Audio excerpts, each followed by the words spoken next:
Hello everyone. तो आज के इस वीडियो लेक्चर में हम करेंगे डिविजिबिलिटी से रिलेटेड कुछ क्वेश्चंस। पिछले लेक्चर में हमने डिविजिबिलिटी से रिलेटेड कुछ रिजल्ट्स थ्योरम्स प्रूफ करी थी। अब हम उससे रिलेटेड कुछ क्वेश्चंस करेंगे। सबसे पहला क्वेश्चन है, using PMI principle of mathematical induction prove that 3 की power 2n+2 minus 8n minus 9 is divisible by 64 where n is a natural number. तो प्रूफ क्या करना है हमें पीएमआई का यूज़ करके 3 की power 2n+2 minus 8n minus 9, ये जो वैल्यू है ये हमेशा डिवाइड होगी किससे, 64 से। आप यहाँ पे n की जगह कोई भी वैल्यू पुट करो, ये हर बार 64 से क्या होती है, डिवाइड होती है। ये हमें प्रूफ करना है। तो सबसे पहले हम क्या करेंगे इसमें, जैसा कि हमने पीएमआई के वर्किंग रूल में पढ़ा था, जो भी आपको एक्सप्रेशन दिया जाएगा उसको पीएन के इक्वल लेट कर लेंगे अगर एक्सप्रेशन एन पे डिपेंड करता है तो पी एन इक्वल्स टू 3 की power 2n+2 minus 8n minus 9। ठीक है, उसके बाद पहला स्टेप क्या होता था, सबसे पहले हम चेक करते थे n इक्वल्स टू 1 के लिए वो एक्सप्रेशन ट्रू है या नहीं है। तो पुटिंग n इक्वल्स टू 1, जब n इक्वल्स टू 1 पुट करेंगे तो यहाँ पे वैल्यू बनेगी पी ऑफ 1 इक्वल्स टू 3 की पावर, यहाँ पे 1 पुट करने पे 2 + 2 4 माइनस 8 माइनस 9। जब आप इसको सोल्व करोगे तो आपको आंसर मिलेगा 64 विच इज़ डिविजिबल बाई 64। ठीक है, इसका मतलब जो ये एक्सप्रेशन है ये n इक्वल्स टू 1 के लिए ट्रू है, thus the result is true for n equals to 1। और अगला स्टेप क्या होता था, हम लेट कर लेते थे वो एक्सप्रेशन n की value n equals to n के लिए ट्रू है और दिखाएंगे n+1 के लिए भी ट्रू है। तो let P of N be true for some N, तो हमने लेट कर लिया कि जो एक्सप्रेशन दिया गया पी ऑफ एन वो ट्रू है किसी एन के लिए, एन जहाँ पे कोई नेचुरल नंबर है। That is P of N is divisible by 64। यहाँ पे ट्रू होने का मतलब क्या है, यहाँ पे ट्रू होने का मतलब है ये डिविजिबल है 64 से। ठीक है, तो P of N is divisible by 64। Thus P of N is a multiple of 64 for some N. और हमने डिविजिबिलिटी की डेफिनेशन पढ़ी है, अगर कोई नंबर है ए वो बी से डिवाइड होता है, बी से डिविजिबल है, तो हमें एक इंटीजर मिलेगा, उसको हम सी से डिनोट कर देते हैं, तो ए इक्वल्स टू बी सी। ठीक है, उनको इस तरीके से लिखा जा सकता है। अब यहाँ पे पी एन डिविजिबल है 64 से, तो आपको एक इंटीजर मिलेगा कि पी एन की जो वैल्यू है वो 64 की उस इंटीजर मल्टीपल के इक्वल हो जाएगी। तो यहाँ पे यही लिखा है P of N equals to this and it is an integer multiple of 64। तो 64 इंटू के वेयर के इज़ एन इंटीजर, ये किसकी हेल्प से लिखा है, by the definition of divisibility. ठीक है, अब हम शो क्या करेंगे, हम शो करेंगे कि पी ऑफ n+1 ट्रू है। पी ऑफ n+1 ट्रू होने का मतलब क्या, जो ये पी एन की वैल्यू दी गई है इसमें n की जगह पे अगर आप n+1 पुट कर दे सारे में, तो जो एक्सप्रेशन आपको मिलेगा वो 64 से डिविजिबल है, हमें ये शो करना है। ठीक है, तो अगर हमें किसी नंबर को 64 से डिविजिबल दिखाना तो हम क्या दिखाएंगे कि वो नंबर 64 का मल्टीपल है। ठीक है, तो हम पी ऑफ n+1 को 64 से डिविजिबल दिखाना चाहते हैं, तो हम इस पी ऑफ n+1 को 64 का मल्टीपल दिखा देंगे। तो पहले हम इसकी वैल्यू निकाल लेते हैं कि पी ऑफ n+1 की वैल्यू दिखती कैसी है। ठीक है, फिर दिखाएंगे कि वो 64 का मल्टीपल है। तो यहाँ पे जो ये पी ऑफ एन की वैल्यू हमने ली है गिवन स्टेटमेंट से, उसमें n की जगह पे n+1 पुट कर दो। जब आप यहाँ पे n+1 पुट करोगे, 2 के साथ n है तो n+1 पुट कर दिया, +2 as it is -8 into n+1 -9। अब यहाँ पे क्या किया, 2 को अंदर मल्टीप्लाई किया, तो जब 2 को अंदर मल्टीप्लाई करेंगे तो 2n+2 और +2 करेंगे तो ये 4 हो जाएगा, -8n -8 अंदर जाएगा। ठीक है, और -9 है तो माइनस के 17। अब यहाँ पे क्या किया हमने, ये जो 3 की पावर 2n+4 था, वैसे इनको ऐड करने से कोई फ़ायदा नहीं है, आप इनको अलग ही रखें। 3 की पावर 2n+2 +2 होता ही है ना, तो 3 की पावर जो ये वाली जो 2 पावर है उसको हमने अलग कर दिया, सेपरेट कर दिया। मल्टीप्लिकेशन में ऐसे सेपरेट कर सकते हैं क्योंकि अगर बेस सेम है तो पावर ऐड हो जाएंगी, है ना, तो दोबारा से यही वैल्यू हमें मिलेगी। तो 3 की पावर 2, ये 3 की पावर ये वाला 2 और ये 2n+2 as it is -8n -17। ठीक है, अब इसके बाद हमने क्या किया, हमने यहाँ पे वैल्यू पुट कर दी 3 की पावर 2n+2 की वैल्यू। ये वैल्यू कहाँ से पुट करिए, फर्स्ट इक्वेशन से। देखो यहाँ से अगर आप फर्स्ट इक्वेशन से 3 की पावर 2n+2 की वैल्यू निकालोगे तो वो क्या निकलेगी, ये -8n और -9 को राइट साइड लेके जाएंगे, 64 के है राइट साइड में आपका। ठीक है, ये है 64 के +8n और प्लस का 9। ठीक है, तो ये वैल्यू जो 3^2n+2 की आई है, जो मैंने ये अंडरलाइन करा है यहाँ पे, इसको पुट करेंगे तो 3^2 का मतलब तो क्या होता है 9 होता है। और ये वैल्यू 60, ये वाली वैल्यू जब आप यहाँ पे पुट करोगे इसकी जगह पे 3^2n+2 -8n -9, एक मिनट। अब इसको ऐसे ना करके इसको सिंपल भी कर सकते हो डायरेक्ट। कैसे? 3^2 क्या होएगा 9 होएगा, और 3^2n+2 की ये वैल्यू पुट करो 64 के प्लस 8n प्लस 9, और माइनस में क्या है यहाँ पे माइनस का 8n माइनस के 17। ठीक है, तो आप यहाँ पे डायरेक्ट वैल्यू पुट कर लो, ऐसे ना करो, बेशक उससे कोई प्रॉब्लम नहीं है। तो जब आप 9 को अंदर मल्टीप्लाई कराओगे तो क्या मिलेगा 64 × 9 के, ऐसे मल्टीप्लाई मत करना, बस ऐसे ही लिख लेना इसको, प्लस 9 और 8 की कराओगे तो कितना आएगा 72n, और 9 और 9 की कराएंगे तो 81 माइनस 8n माइनस 17। ठीक है, तो यहाँ पे 64 × 9 के एज इट इज़, 72 में से 88 को माइनस करोगे तो कितना आएगा 64n। ठीक है, और 81 में से 17 को करोगे तो कितना आएगा 64। तो यहाँ से आप 64 को कॉमन कर सकते हो, तो अंदर बचेगा 9k प्लस n प्लस 1। ठीक है, तो ये जो वैल्यू आई है ये P(n+1) की वैल्यू आई है, ये वाली जो वैल्यू है, ये वाली वैल्यू यही है ना। तो 64 9k प्लस n प्लस 1। ठीक है, तो हमने क्या दिखाया P(n+1) की जो वैल्यू है वो 64 का मल्टीपल है। ठीक है, यानी इसको हम लिख सकते हैं मल्टीपल ऑफ 64। ठीक है, तो अगर कोई नंबर 64 का मल्टीपल है तो वो नंबर 64 से डिविजिबल भी होगा। तो यही चीज़ यहाँ पे लिखी है, therefore P(n+1) is divisible by 64 whenever P(n) is divisible by 64। तो हमने क्या दिखा दिया, अगर हम लेट करके चले P(n) 64 से डिविजिबल है तो P(n+1) भी 64 से क्या हो जाएगा डिविजिबल हो जाएगा। तो n = 1 के लिए हमने दिखा दिया, और P(n) के लिए हमने लेट किया था यहाँ पे। ठीक है, लेट किया था P(n) है वो 64 से डिविजिबल है, और दिखा दिया P(n+1) भी 64 से डिविजिबल है। तो hence by principle of mathematical induction P(n) is divisible by 64 for all n belongs to natural number. तो ये जो रिजल्ट यहाँ पे, जो एक्सप्रेशन यहाँ पे लिखा हुआ था, ये n की हर एक वैल्यू के लिए क्या हो जाएगा ट्रू हो जाएगा। ठीक है, तो ये जो नेक्स्ट एग्जाम्पल है ये भी सेम ऐसे ही करना, सेम स्टेप्स रहेंगे, कोई फ़र्क नहीं होगा। ठीक है, तो आप इसको खुद से ट्राई कर लेना। इसके बाद एग्जाम्पल नंबर 3 भी सेम ऐसे ही है, सेम स्टेप्स हैं, तो इसको भी खुद से ट्राई कर लेना।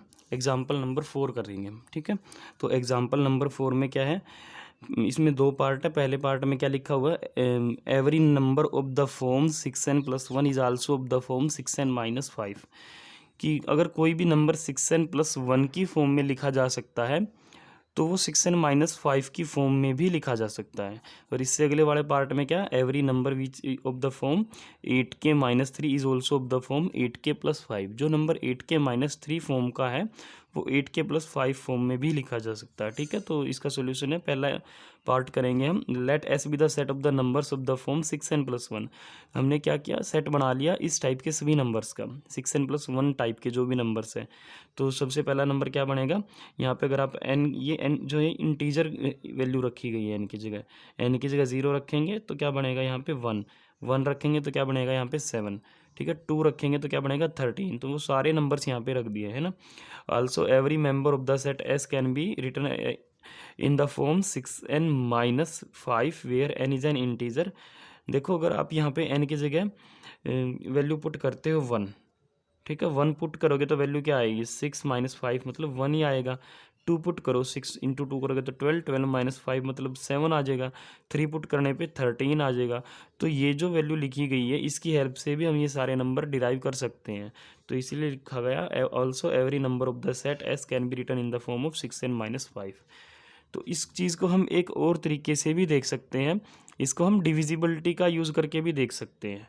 ठीक है, डिविजिबिलिटी का यूज़ करके कैसे देख सकते हैं, अगर कोई नंबर है a और वो किस टाइप का है 6n+1 टाइप का है।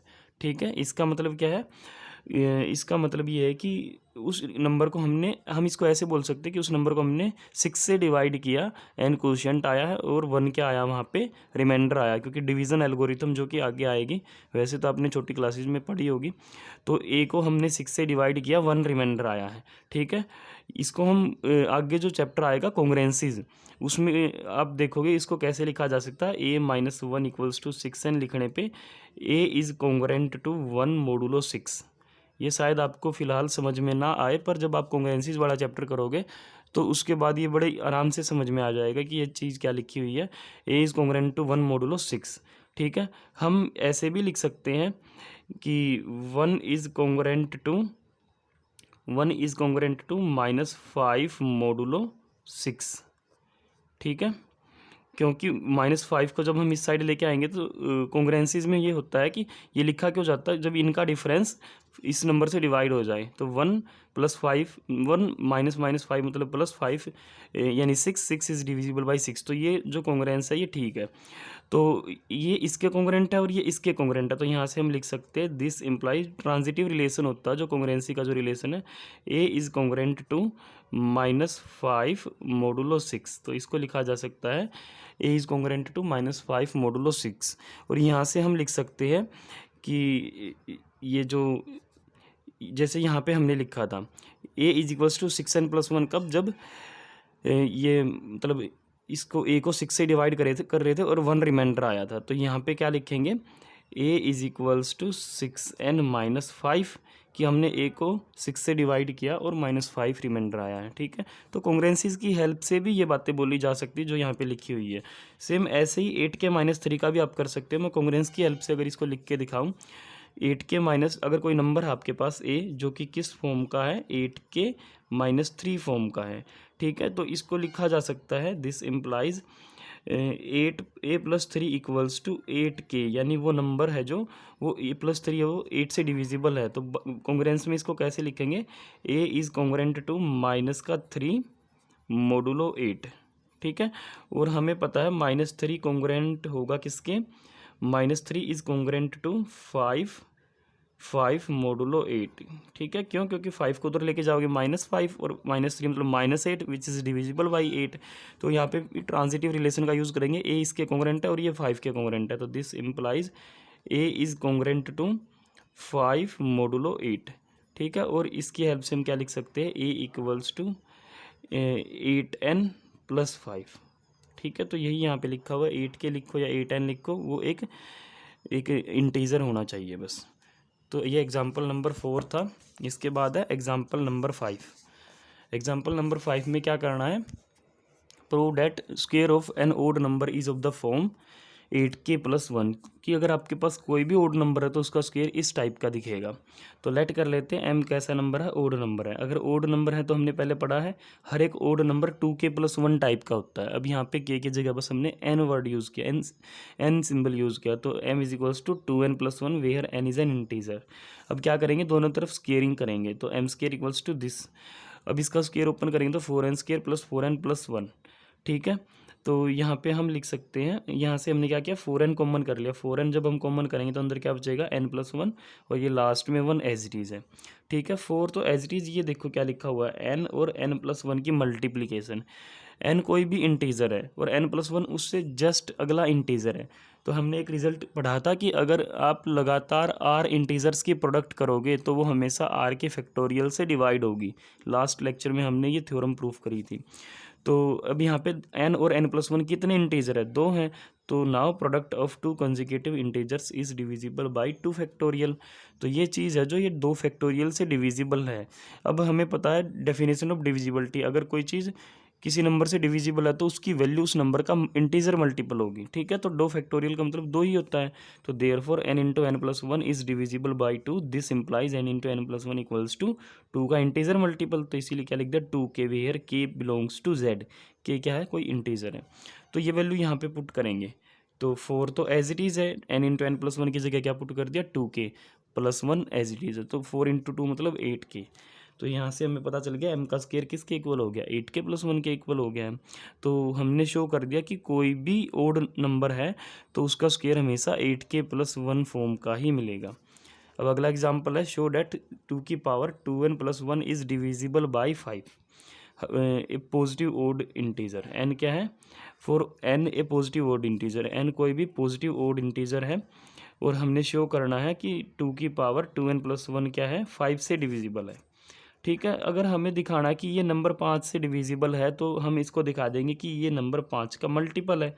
अगर इस नंबर की वैल्यू 5 के मल्टीपल के इक्वल है तो ये 5 से डिविजिबल है, तो इसलिए हम यही दिखाएंगे कि ये 5 का मल्टीपल है। तो वी हैव 2 की पावर 2n + 1, हमारे पास क्या वैल्यू है? 2 की पावर 2n + 1। इसको हम लिख सकते हैं 2 की पावर 2 उसकी पावर n, क्योंकि इन पावर्स को सोल्व करेंगे तो दोबारा से 2n मिलेगा +1। और 1 के ऊपर कोई भी अगर हम पावर लिखे, कोई भी नंबर लिखे तो उससे कोई फ़र्क नहीं पड़ेगा। तो हमने क्या लिख दिया यहाँ पे? 2 का स्क्वायर ओपन करके 4 और 1 की पावर कितनी कर दी? n। अब एक फॉर्मूला होता है x की पावर n + y की पावर n। जब n ओड नंबर अगर है तो x + y x की पावर n - 1 माइनस x की power n - 2 into Y and so on, last में -1 की पावर n - 1 और इंटू y की पावर n - 1। इस फार्मूले का यहाँ पे यूज़ करेंगे। तो सबसे बाहर लिखा x + y, तो बाहर क्या लिखेंगे? 4 + 1। अब अंदर ये पूरा का पूरा एक्सप्रेशन हम लिख देंगे इस फार्मूले को फॉलो करके। अब यहाँ पे 4 + 1 करेंगे तो क्या वैल्यू आएगी? 5। और ये सारा का सारा जो वैल्यू देगा वो एक इंटीजर होगा, वो कोई नंबर होगा। ठीक है, 5 की हमने यहाँ पे किसी नंबर से मल्टीप्लाई मतलब मिलेगी, है ना। तो ये जो लेफ्ट में वैल्यू है वो किसके इक्वल है? 5 का कोई इंटीजर मल्टीपल बन गई है। ठीक है, now since the expression inside the bracket is an integer, ये ब्रैकेट में जो एक्सप्रेशन यहाँ पे लिखा हुआ है ये कोई इंटीजर है, therefore 5 is a factor of 2 की पावर 2n + 1। तो ये जो सॉरी ये 2 हाँ 5 क्या बन गया? 2 की पावर 2n + 1 का फैक्टर बन गया है, या फिर ये बोलो 2 की पावर 2n + 1 5 का मल्टीपल बन गया है। ठीक है, तो हम बोल सकते हैं it is divisible by 5। Next example है 3 की power 2n + 7 is multiple of 8। ठीक है, तो इसको भी वैसे ही सोल्व करेंगे। 3 की पावर 2n + 7 को लिखा जा सकता है 3 की पावर 2n - 1 + 8। ठीक है, तो अब ये जो 3 की पावर 2n - 1 है इस पे हम वही फार्मूला लगाएंगे इतने से एक्सप्रेशन पे। ठीक है, जो भी हमने थोड़ी देर पहले लगाया था, और फिर वहाँ से हम 8 को वहाँ से कॉमन कर लेंगे। तो जैसे पिछला एग्जाम्पल किया था ये सेम वैसे ही प्रूफ हो जाएगा। ठीक है, उसके बाद 8th एग्जाम्पल है, show that the difference between any number and its square is even. कि अगर आप किसी नंबर में से उसका स्क्वायर माइनस करते तो वो वैल्यू हमेशा इवन नंबर बनेगी। बड़ा इजी सा प्रूफ है इसका भी। कैसे? हम कोई नंबर n ले लेते हैं और प्रूफ क्या करना है? n स्क्वायर में से वो नंबर ही माइनस कर दिया, मतलब n माइनस कर दिया, इसको इवन दिखाना है। अगर हम n स्क्वायर माइनस n की वैल्यू फाइंड करें तो वो वैल्यू क्या होगी? यहाँ से हमने n कॉमन किया तो अंदर बचेगा n - 1 और बाहर लिख दिया n। ठीक है, तो विच आर 2 कॉन्जिक्यूटिव नंबर्स, जो कि क्या है? 2 कॉन्जिक्यूटिव नंबर्स की प्रोडक्ट है। ठीक है, और हम सबको पता 2 कॉन्जिक्यूटिव नंबर्स की प्रोडक्ट हमेशा 2 फैक्टोरियल से डिवाइड होगी। तो ये जो वैल्यू लिखी हुई है 2 फैक्टोरियल से डिवाइड होएगी, इसका मतलब अब ये दोनों वैल्यूज तो इक्वल है, तो n स्क्वायर माइनस n क्या हो जाएगा? 2 फैक्टोरियल से डिविजिबल हो जाएगा। n square minus n is divisible by 2, क्योंकि 2 का फैक्टोरियल तो 2 ही होता है। अब ये नंबर 2 से डिविजिबल है, इसका मतलब ये इवन नंबर है, तो hence n square minus n is an even number. अब नेक्स्ट एग्जाम्पल है, example number 9, if 4x - y is a multiple of 3। अगर ये जो वैल्यू है ये 3 का मल्टीपल है, शो करो कि ये जो एक्सप्रेशन यहाँ पे लिखा हुआ है ये 9 का मल्टीपल है। वेयर mn क्या डिनोट करता है? mn denotes A multiple of n। mn का मतलब है n का मल्टीपल। ठीक है, तो इसका सोल्यूशन करेंगे। Since 4x - y is a multiple of 3, क्योंकि 4x - y 3 का मल्टीपल है, इसका मतलब इसकी वैल्यू 3 की कोई इंटीजर मल्टीपल के इक्वल होगी। तो 4x - y = 3m, where m कहाँ से बिलोंग करेगा? z से बिलोंग करेगा। यहाँ से आप y की वैल्यू अगर आप निकालोगे तो वो क्या आएगी? 4x - 3m हो जाएगी। ठीक है, अब हम इस एक्सप्रेशन की वैल्यू फाइंड आउट करेंगे, 4x² + 7xy - 2y²। तो वैल्यू जब हम निकालेंगे तो 4x² + 7xy की वैल्यू अभी जस्ट जो हमने निकाल ली है फर्स्ट इक्वेशन से, वो यहाँ पे पुट करेंगे -2 इंटू और यहाँ पे y का स्क्वायर कर देंगे। ठीक है, इसको आप कैलकुलेट कर लेना, बस सिंपल स्क्वायर्स किया है और कुछ नहीं किया। यहाँ पे आप देखोगे कि राइट साइड से 9 कॉमन हो सकता है। जब आप कैलकुलेशन कर लोगे तो यहाँ पे आपको 9 कॉमन मिल जाएगा। तो 9 कॉमन करके हम इसको ऐसे लिख सकते हैं। तो इसका मतलब 9 डिवाइड करेगा इस पूरे के पूरे एक्सप्रेशन को, जो लेफ्ट में वैल्यू लिखी हुई है, क्योंकि लेफ्ट वाली वैल्यू 9 का क्या बनेगी? मल्टीपल बन गई है, क्योंकि ये वाली पूरी की पूरी वैल्यू क्या है? इंटीजर वैल्यू है। तो ये 9 का मल्टीपल है, तो 9 इसको डिवाइड करेगा, hence this is a multiple of 9। तो इसका मतलब ये किसका मल्टीपल है? 9 का मल्टीपल है, और यही शो करना था। उसके बाद show that the binomial coefficient n plus R minus one C R is an integer. Show क्या करना है, ये जो बाइनोमियल कोफिशिएंट है ये इंटीजर वैल्यू है। ऐसा हमने एक करोलरी भी करी थी कल वाले लेक्चर, मतलब इससे पिछले लेक्चर में। ठीक है, ये सेम वैसे ही प्रूफ होगी। फिर भी मैं एक बार इसको रीड कर देता हूँ। We know that n plus R minus one C R, इसका फॉर्मूला क्या होता है, अगर एन सी आर होता है यहाँ पे तो n factorial divide by r factorial और n माइनस आर फैक्टोरियल। अब यहाँ पे ऊपर n नहीं है, यहाँ पे तो n plus R minus one है, तो n plus R minus one का फैक्टोरियल डिवाइड बाई r का फैक्टोरियल, और फिर ऊपर वाले में से नीचे वाले को माइनस करेंगे तो n plus R minus one में से r को माइनस करेंगे तो क्या बचेगा, n माइनस वन बचेगा, तो इसका फैक्टोरियल लिखेंगे। अब जो ये ऊपर लिखा हुआ ये वैल्यू कहाँ तक कम करते हैं हम, जब तक कम करते हैं जब तक ये वाली वैल्यू हमें ना मिल जाए। ठीक है, तो n plus R minus one है, फिर एक कम किया n plus R minus two, ऐसे कम करते करते करते करते एक टाइम आएगा जब हम n पे पहुंच जाएंगे, फिर n माइनस वन पे पहुंच जाएंगे। ठीक है, n माइनस वन फैक्टोरियल पे हम रुक जाएंगे, नीचे r फैक्टोरियल और n माइनस वन का फैक्टोरियल एज इट इज़। यहाँ से ये दोनों वैल्यूज़ क्या हो जाएंगी, cancel out. n minus one factorial से n minus one factorial cancel हो गया, तो हमारे पास ये वैल्यू बच गई है। ठीक है, अब हम यहाँ पे काउंट कर लेते हैं कि ऊपर कितने नंबर्स की प्रोडक्ट है। देखो ये n से हमने स्टार्ट किया, यहाँ पे इधर से काउंटिंग इजी है। कैसे करेंगे, थोड़ी देर के लिए इसको छोड़ दो, n को छोड़ दो। ठीक है, तो वन, इसके बाद क्या है, ये पहली जो टर्म है यहाँ पे पहला जो फैक्टर है उसमें n प्लस वन लिखा हुआ, दूसरे वाले में n प्लस टू लिखा हुआ है। ठीक है, ऐसे ही तीसरे वाले में क्या मिलेगा, n प्लस थ्री। मतलब जो फैक्टर के अंदर n के साथ ऐड हो रखा वो फैक्टर उतने नंबर का फैक्टर है। तो फर्स्ट, सेकंड, थर्ड, ऐसे ही ये कितने नंबर का होगा, r माइनस टू प्लेस पे होगा ये r माइनस वन प्लेस पे। तो अगर हम n को छोड़ दें तो ये कितने नंबर्स की प्रोडक्ट है, ये r माइनस वन नंबर्स की प्रोडक्ट है। एक नंबर यहाँ पे भी लिखा हुआ है, तो कितने नंबर हो गए, r नंबर की प्रोडक्ट होगी। तो ऊपर है r नंबर्स की प्रोडक्ट, और हमें पता है कि अगर r कंसेक्यूटिव नंबर्स की प्रोडक्ट है तो वो हमेशा r फैक्टोरियल से डिविजिबल हो जाएगी। तो ये जो न्यूमरेटर में जो वैल्यू लिखी हुई है ये r के फैक्टोरियल से डिविजिबल है, मतलब ये r फैक्टोरियल का मल्टीपल बनेगी। और नीचे भी क्या लिखा हुआ है, r फैक्टोरियल, तो इसका मतलब r फैक्टोरियल से आप r फैक्टोरियल कैंसिल करके यहाँ पे जो वैल्यू आएगी वो क्या आएगी, कोई इंटीजर आएगी।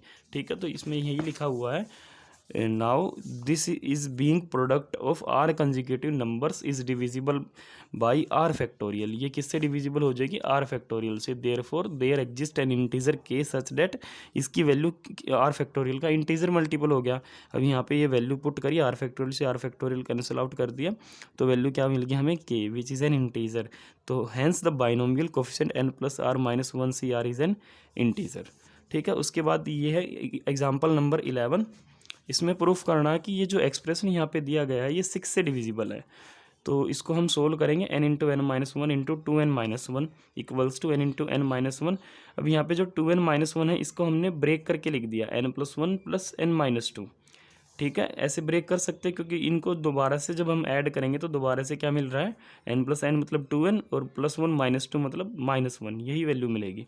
अब हमने क्या किया, इसको अंदर मल्टीप्लाई किया इस वाले को, एक बार इसके साथ एक बार इसके साथ। जब इसके साथ करेंगे तो n माइनस वन, एन को बीच में लिख दिया, n plus one as it is, plus n minus two, N और सॉरी n माइनस टू, उसके बाद n माइनस वन और n। ठीक है, अब यहाँ पे अगर हम ध्यान से देखें, अगर n को कोई एक वैल्यू प्रोवाइड कर लेते हैं, चलो 5 लिख लेते हैं, तो ये क्या हो गया 4, ये क्या होगा 6, तो 4 5 6। ठीक है, वैसे ही यहाँ पे 5 माइनस टू मतलब 3 3 4 5, तो ये क्या है, 3 कंसेक्यूटिव इंटीजर्स की मल्टीप्लाई, और ये भी क्या है, 3 कंसेक्यूटिव इंटीजर्स की मल्टीप्लाई। और हमें पता है अगर 3 कंसेक्यूटिव इंटीजर्स की मल्टीप्लिकेशन है तो वो 3 फैक्टोरियल से डिवाइड होगी। तो ये वैल्यू 3 फैक्टोरियल से डिविजिबल है, ये भी वैल्यू 3 फैक्टोरियल से डिविजिबल है, तो दोनों का सम भी 3 फैक्टोरियल से डिविजिबल होगा। ठीक है, और 3 फैक्टोरियल मतलब क्या होता है, 3 into two which is equals to 6। तो ये 6 से डिविजिबल है, ये भी 6 से डिविजिबल है, तो इन्होंने लिख दिया ये 6 का मल्टीपल हो गया, ये भी 6 का मल्टीपल हो गया। तो सम जब हमने किया तो 6 कॉमन करके ओवरऑल जो वैल्यू आएगी वो भी 6 का मल्टीपल हो जाएगी। तो यही हमें प्रूफ करना था। उसके बाद नेक्स्ट एग्जांपल है, if n is an integer, अगर n कोई इंटीजर है, शो करो ये 24 से डिविजिबल है। तो वैल्यू लिखी हमने n into N square minus one into three N plus two. उसके बाद हमने क्या किया, n यहाँ पे एन स्क्र माइनस वन को ओपन कर दिया A square minus B square के फॉर्मूले से, तो a minus B into A plus B यानी n minus one into N plus one, पीछे लिखा हुआ 3n plus two as it is. अब यहाँ पे हमने क्या किया, इसको ब्रेक कर लिया, 3n plus six minus four. ठीक है, ताकि यहाँ से 6 कॉमन कर सके हम जब इसको अंदर मल्टीप्लाई करेंगे और यहाँ पे n+2 बन जाए। तो यही हमने किया है। हमने क्या किया, ये जो बाहर एक्सप्रेशन यहाँ पे लिखा हुआ है इस सारे को एक बार तो 3n+6 से मल्टीप्लाई कराएंगे, एक बार इसको सारे को इससे -4 से मल्टीप्लाई कराएंगे। तो जब हम इससे मल्टीप्लाई करेंगे तो इसमें से 3 कॉमन करके बाहर लिख दिया, तो ये जो वैल्यू बची n-1 n+1 और n+2 एज इट इज़।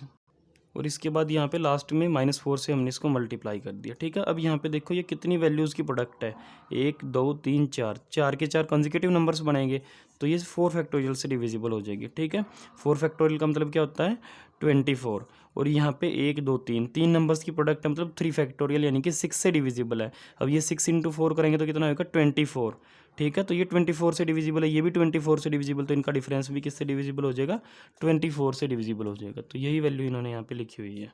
ठीक है, अब नेक्स्ट एग्जांपल है prove that an integer is divisible by 3 if and only if the sum of its digit is divisible by 3। ये रिज़ल्ट हमने छोटी क्लासेस में बहुत यूज़ किया है कि अगर कोई नंबर हमें चेक करना वो 3 से डिविजिबल है या नहीं, तो हम उस नंबर के डिजिट्स को ऐड करके जो सम आता है उसको चेक कर लेते क्या क्या सम 3 से डिविजिबल है।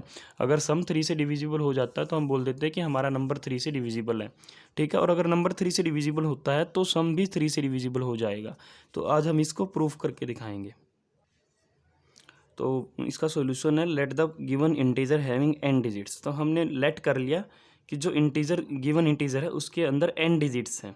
जैसे अगर मैं वैल्यू लिखूँ कुछ भी 123 अगर हम एज्यूम करें तो 123 में 3 डिजिट है। ठीक है, मतलब किसी नंबर में कितने भी डिजिट हो सकते, तो हमने इन जनरल लेट कर लिया कोई इंटीजर है t जिसके अंदर कितने डिजिट्स है n डिजिट्स है। तो सबसे पहला यूनिट प्लेस पे a1 मान लिया हमने, उसके बाद टेंस प्लेस पे a2, फिर a3 एंड लास्ट में हमने क्या लेट कर लिया an लेट कर लिया। ये कोई नंबर है, ठीक है, ये इनकी प्रोडक्ट नहीं है। कभी आप सोचो कि a1 a2 a3 an की ये मल्टीप्लिकेशन है, ये मल्टीप्लिकेशन नहीं है। ये कोई भी नंबर है जिसमें ये यूनिट प्लेस का डिजिट है, ये टेंस प्लेस का, ये 100, ये 1000, इस तरीके से ये उनके प्लेसेस से उनको डिनोट किया गया। ये प्रोडक्ट नहीं है इंटीजर्स की। ठीक है, where a1 a2 a3 are digits at unit, tens, 100 and आगे के जो भी प्लेसेस बनेंगे रिस्पेक्टिवली। ठीक है, तो ये कोई भी एक इंटीजर है, अगर हम इसके डिजिट्स का सम कर लें, ठीक है, इस t जो ये इंटीजर है इसके डिजिट्स का सम करेंगे तो सम को हमने डिनोट कर लिया s से। s किसके इक्वल है a1 + a2 + a3 + a4 and an। ठीक है, be the sum of the digits in t।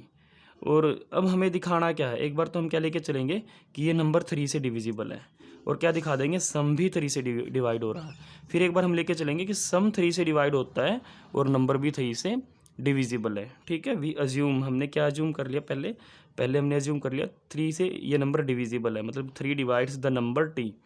3 इस इंटीजर t को क्या करता है डिवाइड करता है। और प्रूफ क्या करना है कि ये जो सम का इनका डिजिट्स का जो सम है ये भी 3 से डिविजिबल है। तो इसको प्रूफ करने से पहले हम कुछ इवेल्युएशन करेंगे जिसको यूज़ करके हम इसको प्रूफ करेंगे। फिर तो हमने वैल्यू लिखी यहाँ पे नाउ t = दिस। इसको कैसे लिखा है, तो इसको समझने के लिए मैं यहाँ पे एक एग्जांपल से इसको दिखा रहा हूँ। जैसे अगर आपके पास 123 लिखा हुआ है, ठीक है, तो इसको कैसे लिखा जा सकता है, ये यूनिट प्लेस है, ये टेंस प्लेस और ये 100 प्लेस है। ठीक है, तो हम सबको पता है कि हम इसको ना छोटी क्लासेज में एक्सपेंड करके कैसे लिखते थे। इस 1 को हम लिखेंगे 1 × 10 की पावर, अगर हम इसको लिखेंगे 10 की पावर 2, और इस 2 को लिखेंगे 10 की पावर 1 के साथ मल्टीप्लाई, और इस 3 को लिखेंगे 10 की पावर 0 के साथ मल्टीप्लाई। ठीक है, हम इसको छोटी क्लासेज में ऐसे एक्सपेंड करके लिखते थे, मतलब बहुत छोटी क्लास में, कभी 4th 5th में आपने पढ़ा होगा कि किसी नंबर को कैसे एक्सपेंड करके लिखा जा सकता है। 123 है, देखो आप इसको सिंपल लैंग्वेज में ऐसे लिखोगे 100 + 20 + 3। ठीक है, ऐसे एक्सपेंशन होती है किसी भी नंबर की, है ना। 100 प्लेस पे जो डिजिट है उसकी 100 से मल्टीप्लाई करो, टेंस प्लेस पे जो डिजिट है उसकी 10 से कर दो, और यूनिट प्लेस को एज इट इज़ लिख दो, या फिर ऐसे बोल दो कि उसकी 1 से मल्टीप्लाई कर दो। तो 1 की मल्टीप्लाई 100 से करेंगे तो 100, 2 की 10 से 20, और 3 की 1 से करेंगे तो 3। ऐड करोगे दोबारा वही नंबर मिलेगा। तो कोई भी नंबर है आपके पास अगर, तो उसको ऐसे एक्सपेंड करके लिखा जा सकता है। और 100 मतलब 10², 10 मतलब 10 की पावर 1, और 3 के साथ कुछ भी मल्टीप्लाई नहीं है, मतलब यहाँ पे 1 मल्टीप्लाई है, 1 मतलब 10 की पावर 0। तो कोई भी नंबर हो उसमें कितने भी डिजिट्स हो आप उसको इस तरीके से लिख सकते हैं। तो हमारे पास क्या था, t था, टी की वैल्यू क्या थी, टी की वैल्यू थी ए एन -1 और स्टार्टिंग में यहाँ पे A2 और A1, ठीक है। तो ये जो नंबर है A1 जो है ये यूनिट प्लेस का नंबर है, यूनिट प्लेस का डिजिट है, ठीक है। और यूनिट प्लेस के डिजिट के साथ हमने कितने से मल्टीप्लाई करी, 10 की पावर 0, मतलब 1 से मल्टीप्लाई करी है, तो वो तो एज इट इज़ वैल्यू रहेगी फिर, तो A1 as it is plus, फिर उसके बाद हमने क्या किया, टेंस प्लेस के नंबर की 10 की पावर 1, मतलब 10 से मल्टीप्लाई, तो A2 की मल्टीप्लाई 10 से। फिर उसके बाद 100 प्लेस पे जो नंबर था, यहाँ पे 100 पे 3 है, तो उसकी मल्टीप्लाई 10 की पावर 2, मतलब जितना उसका प्लेस है, जैसे थर्ड नंबर पे तो 10 की पावर 2 से, सेकंड नंबर पे तो 10 की पावर 1 से, इस पैटर्न में मल्टीप्लिकेशन हो रही है। तो A3 के साथ किसकी, यहाँ पे A3 जो होगा उसकी किससे मल्टीप्लाई होगी, 10 की पावर 2 से। ऐसे यहाँ पे AN है तो उसकी 10 की पावर n-1 से, जितने प्लेस पे वो नंबर है उसकी मल्टीप्लाई 10 की उससे एक कम पावर के साथ करेंगे, ठीक है। अब यहाँ पे हमने क्या लिखा है, A1 as it is 10A2 को हम लिख सकते हैं A2 + 9A2, ठीक है। इसको 10 स्क्वायर को हम लिख सकते हैं, 10 स्क्वायर जो है इसको हम लिख सकते हैं 100, और 100 को हम लिख सकते हैं 1 + 99, ठीक है। मतलब इसको हम लिख सकते हैं A3 + 99A3, ऐसे ही A4 + 999 A4 and so on, ठीक है। अब हम क्या करेंगे, ये सिंगल जो नंबर्स लिखे हुए हैं A1 A2 A3, इन सबको एक साथ सम कर लेंगे और बाकी जितनी भी चीज़ें बच गई उनको एक साथ सम करेंगे, तो 9A2 99 A3 and so on, ठीक है। ये A1 + A2 + A3 + A4 and AN ये क्या है, ये गिवन नंबर के डिजिट्स का सम है, तो इसको S से डिनोट कर दिया हमने प्लस। अब इन सब में से 9 कॉमन है तो 9 कॉमन कर लिया, अंदर बच गया A2 + 11 A3 + 111 A4, ठीक है। ये जो सारा जो भी बनेगा ये कोई इंटीजर बनेगा, इसको हमने T से डिनोट कर दिया 9 एज इट इज़, ठीक है। T = S + 90 where T = this. यहाँ से हम S को अगर लेफ्ट साइड में लेके आएंगे, this implies T - S = 90, that is, देखो T - S क्या हो गया, 9 का इंटीजर मल्टीपल है, इसका मतलब 9 T - S को क्या कर देगा, डिवाइड करेगा। और अगर कोई नंबर 9 से डिविजिबल है तो वो नंबर 3 से भी डिविजिबल होगा, ये ओबियस है। तो this therefore 3 divides T - S, 3 किसको डिवाइड करेगा, T - S को। ये जो चीज़ हमने करी है, ये जो सेकंड इक्वेशन जो हमने निकाल ली है, ये हम यूज़ करेंगे प्रूफ करने के लिए, जो हमारा रिक्वायर्ड प्रूफ है। अब हम अज्यूम करके क्या चले थे कि 3 डिवाइड करता है किसको, उस नंबर को, ठीक है। 3 डिवाइड करता है T को, हमने यही अज्यूम किया था फर्स्ट इक्वेशन में, और हमने अभी क्या दिखा दिया, T - S, T कोई भी नंबर है, कोई भी नंबर है, हमें नहीं पता 3 उसको डिवाइड करता है या नहीं करता है, ये बिल्कुल सेपरेट एक एक्सप्रेशन है जिसका इससे कोई मतलब नहीं है इस क्वेश्चन से, ये कहीं पे भी यूज़ किया जा सकता है।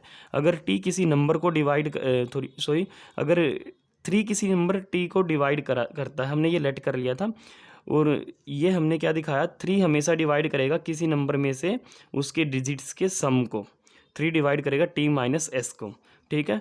तो हमने वहाँ पे क्या दिखाया था, 3 डिवाइड लेट किया था, 3 डिवाइड करता है T को, 3 डिवाइड कर रहा है यहाँ पे T - S को, तो इनको डिफरेंस को भी करेगा, तो 3 डिवाइड करता है T - S, A से T कैंसिल, मतलब 3 डिवाइड करेगा S को। तो यही हमने प्रूफ करना था। अब इसका कन्वर्स करेंगे, कन्वर्स में हम क्या लेके चलेंगे, 3S को डिवाइड करता है, ये सेपरेट चीज़ है, ये तो हर एक नंबर के लिए होल्ड करेगी। 3 डिवाइड करता है T - S को, ये हमेशा पॉसिबल रहेगा। तो 3S को डिवाइड करता, हमने लेट कर लिया, 3 इसको हमेशा डिवाइड करता है, तो इनके सम को भी डिवाइड करेगा, ठीक है। तो 3 डिवाइड करेगा T - S + S, यानी S से S कैंसिल आउट हो गया, तो 3 डिवाइड करेगा T को, यही हमने प्रूफ करना था।